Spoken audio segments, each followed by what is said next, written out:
kita harus memikirkan bagaimana ekonomi kita ini selalu diorientasikan kepada maslahat umat. Kita menjadi kaya tidak ada gunanya kalau kita tidak pernah memberikan sesuatu untuk kemaslahatan umat. Makanya kepedulian kita ini, katakanlah 1.000, 2.000, 3.000 harus tetap kita lakukan. Dan yang terakhir tadi saya katakan adalah wakaf, dan wakaf ini harus dikelola oleh orang yang mempunyai jiwa kreatif, ya, kreatif, jujur, berani. Dan umat Islam dan bangsa Indonesia hanya dapat diberdayakan jika kekuatan pendidikan, ekonomi, dan politik disinergikan untuk tujuan pertama. Ini adalah kesimpulan saya. Dan kalau kita buat skemanya, ya, peradaban Islam harus dimulai dari tradisi keilmuan, tidak dimulai dari politik.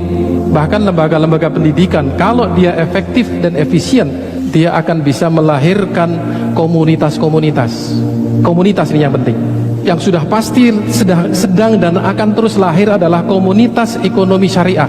Di mana-mana sudah terjadi pertemuan membicarakan ekonomi syariah. Ini yang akan membangkitkan ekonomi Islam. Tidak ada komunitas, tidak akan ada ilmunya. Tidak ada ilmu, tidak akan ada menghasilkan sebuah usaha-usaha yang berkaitan dengan ekonomi. Maka perlu diciptakan komunitas ekonomi Islam, komunitas pendidikan Islam yang selalu berbicara mengenai pendidikan, komunitas sains Islam, komunitas filosof Muslim, dan disitulah akan lahir ilmu pengetahuan yang berdasarkan kepada worldview Islam. Kita mempersoalkan sekarang ini sistem politik, sistem pendidikan Islam. Kita ini tidak berusaha menemukan sistem pendidikan yang bisa menghasilkan SDM yang insan kamil dan sebagainya, karena jalan ini tidak ditempuh, ya. Pendidikan tidak bermula dari konsep ilmu dan konsep pendidikan yang benar. Dia hanya buka lapak sekolah, kemudian murid datang, kemudian diajar, selesai. Visi worldview-nya apa? Tidak jelas. Itu persoalannya. 1.000 sekolah Islam kalau tidak menanamkan worldview Islam secara jelas, tidak ada gunanya. Dia akan menghasilkan orang-orang seperti orang-orang yang lain yang tidak ada worldview-nya.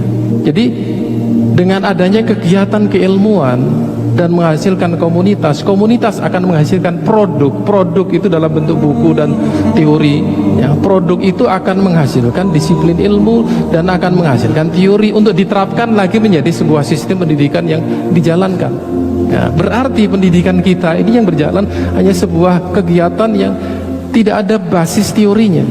Itu pun kadang-kadang dikerjakan tidak secara serius. Bagaimana supaya terjadi sinergi? Tradisi tadi itu harus didukung oleh para agnia, didukung oleh masyarakat.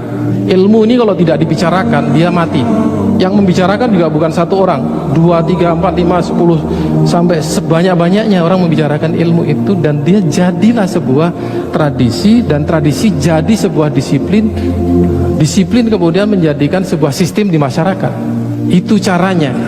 Seorang yang namanya Descartes, dia hanya berpikir bahwa realitas itu ada dua, realitas empiris dan realitas rasional.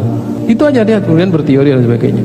Sekian abad kemudian, masyarakat di Eropa semuanya berpikir sekuler, ya, memisahkan antara yang rasional dengan yang empiris sampai sekarang.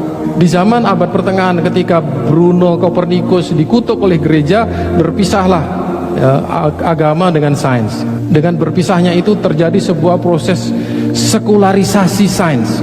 Itu terjadi di elit gereja dan elit saintis.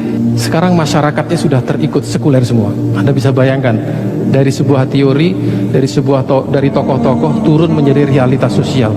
Jadi perlu waktu yang lama. Tidak bisa besok kita hari ini kumpul, besok terjadi perubahan. Itu perubahan yang tidak sustainable. Tidak mungkin kita berubah dalam waktu cepat.